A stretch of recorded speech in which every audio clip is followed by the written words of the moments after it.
Un homme sorti du ventre de la terre, ne possédant rien, ne serait-ce que la vie devant lui. Il en déduit qu'il était de son devoir de justifier son existence. La poursuite de son destin devint son pain quotidien. Frayer son propre chemin devint son refrain. Il s'attela à défricher de nouveaux sentiers et embellir son avenir.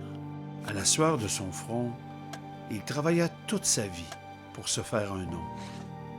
Dur labeur, sans cesse et sans arrêt, sans que ça cesse, vite, vite, vite, toujours plus vite. Fort, fort, fort, Faut que je reste fort. se disait-il. Les voix ambiantes lui laissèrent croire que tout reposait sur ses épaules, fatigué. Les voix de son cœur méprisèrent la sagesse des anciens et le conseil de la vérité. Les yeux creux, insoucieux de découvrir mieux, son trésor était le progrès et son ciel son porte-monnaie. Les applaudissements devenus son adrénaline et la soif de posséder sa petite copine, il était engraissé mais jamais rassasié. Possédant beaucoup mais dépossédé de lui-même. Il se donna de la peine toute sa vie, incapable de stopper ses envies. Se vantant d'être un insoumis, dispute, jalousie et orgueil de la vie. Cortège de misère et anomalie, sans pourtant voir que toute sa vie, il ne faisait que creuser sa tombe.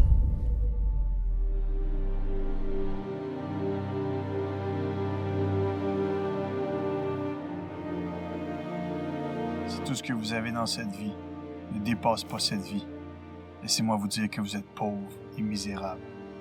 Si l'argent, la gloire, l'image, les réalisations, les expériences de cette vie, c'est tout ce que vous possédez, vous finirez juste par vous tuer. Vous tuer à la tâche. Ce monde ne contient rien de plus que ce que l'œil voit. L'existence humaine est dérisoire, décevante et même dévorante. La vie ne fait que se moquer de nous, de vous. Tout ce que vous pouvez poursuivre, corps et âme, finira seulement par vous achever.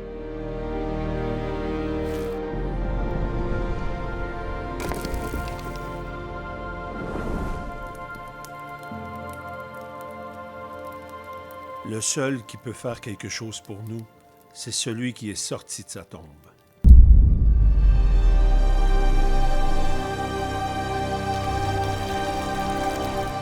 Jésus est le seul à s'être moqué de la mort, pour nous donner une vie avec un sens et une espérance qui la surpasse.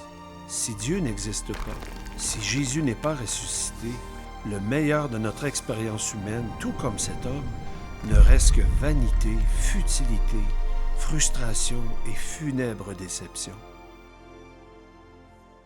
Tout homme est pareil à l'herbe, et toute sa gloire comme la fleur des champs. L'herbe se dessèche et sa fleur tombe, mais la parole du Seigneur subsiste éternellement. Et cette parole-là, c'est la méchante bonne nouvelle de la vie, la mort et la résurrection de Jésus qui ouvre pour chaque personne qui y croit une nouvelle voie. Tous les trésors de cette terre vous demandent de donner votre vie pour eux, mais Jésus est le seul qui a donné sa vie pour vous. On peut passer notre vie à essayer de creuser notre tombe, ou on peut mettre notre espoir dans celui qui est sorti de la sienne. On peut passer notre vie à essayer de devenir plus qu'un mortel, ou on peut tout miser sur Jésus et devenir une semence immortelle. Et en faisant ça, la mort ne sera plus un bourreau, mais bien un terreau fertile qui vous vaudra la vie éternelle. Et le jour où elle viendra cogner à votre porte, vous pourrez la regarder et lui dire « Mort, où est ta victoire? »